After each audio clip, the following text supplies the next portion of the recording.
बेटा नोट्स बहुत जरूरी चीज है। अगर आप नोट्स नहीं बनाओगे ना, देखो हम लोग तो नोट्स दे ही देते हैं आपको पीडीएफ के फॉर्म में, खुद के नोट्स होना बहुत जरूरी है।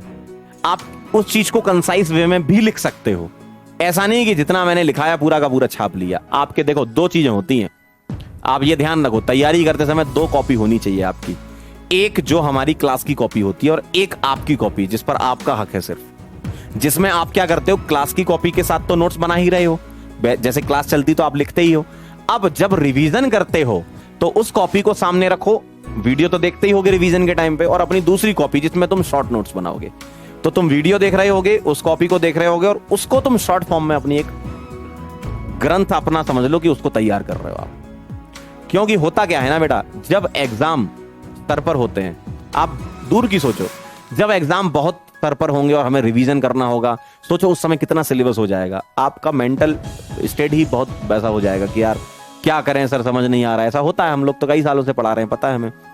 बच्चे पूछते हैं कि सर अब तो सर 10 दिन ही बचे हैं, अब कैसे रिवाइज करें, कॉपी तो 10-10 है हमारे पास। तो तुम्हारे पास शॉर्ट नोट्स तैयार होने चाहिए, ठीक है। शॉर्ट नोट्स आप रेडी करके रखो अपने पहले से ही, ताकि जब कभी भी टेस्ट हो या एग्जाम हो आपका, ठीक है, हम लोग भी जो टेस्ट लेते हैं वो है, या कोई भी एग्जाम आप देते हो, तो आप उस चीज को रिवाइज कर लो, है ना। जैसे मैं बताऊं, जब मैं पढ़ता था तो मेरे पास खुद के शॉर्ट नोट्स थे, और जब कभी भी मुझे जैसे पढ़ाना होता था, अब तो चलो ठीक है चीजें याद हो गई हैं, लेकिन जब स्टार्ट किया था मैंने पढ़ाना, वही शॉर्ट नोट्स फॉलो करता था मैं, तुरंत रिवाइज हो जाता था, अच्छा आज ये पढ़ाना है। तो शॉर्ट नोट्स भी होना बहुत जरूरी है, हमेशा फायदा होगा आपको उससे, ठीक है। तो शॉर्ट नोट, आज के लेक्चर में हमने क्या सीखा, जीआई सीखा, और दूसरा शॉर्ट नोट्स भी बनाने हैं। एक लेक्चर के साथ जो चल रहा है वो तो चलने दो, लेकिन आपकी एक और कॉपी होनी चाहिए जो शॉर्ट नोट्स, जो एग्जाम के रिवीजन, आपका मान लो संडे टेस्ट है तो आपने सैटरडे को फटाफट रिवीजन कर लिया, है ना, क्योंकि फिर से दोबारा से पूरा पढ़ोगे, फिर ऐसे थोड़ा टाइम ही हो जाएगा, फिर आपको बाकी चीजें भी कवर करनी ना, ठीक है। तो शॉर्ट नोट्स बनाना बहुत जरूरी है, आप शॉर्ट नोट्स जरूर बनाओ।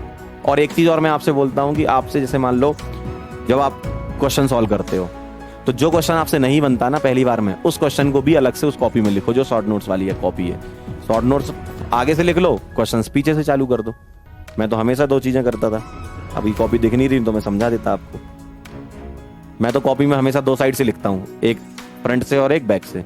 अब कई लोग क्या बैक में तो जीरो क्रॉस भी खेलते हैं, ऐसा मत कर, फ्रंट से भी लिखो बैक से भी लिखो। फ्रंट से लिखते जाओ शॉर्ट नोट्स, बैक से जो क्वेश्चन आपको नहीं आए हैं वो क्वेश्चन का कलेक्शन आप कर लो, ठीक है। क्योंकि वो क्वेश्चन आपसे पहली बार में नहीं बना है, तो उस क्वेश्चन में अच्छी बात होगी या आपका स्ट्राइक नहीं कर रहा होगा दिमाग, तो उस क्वेश्चन को लिखना बहुत जरूरी है, ठीक है। चलो मिलते हैं बेटा नेक्स्ट लेक्चर में, तब तक के लिए ओके बाय।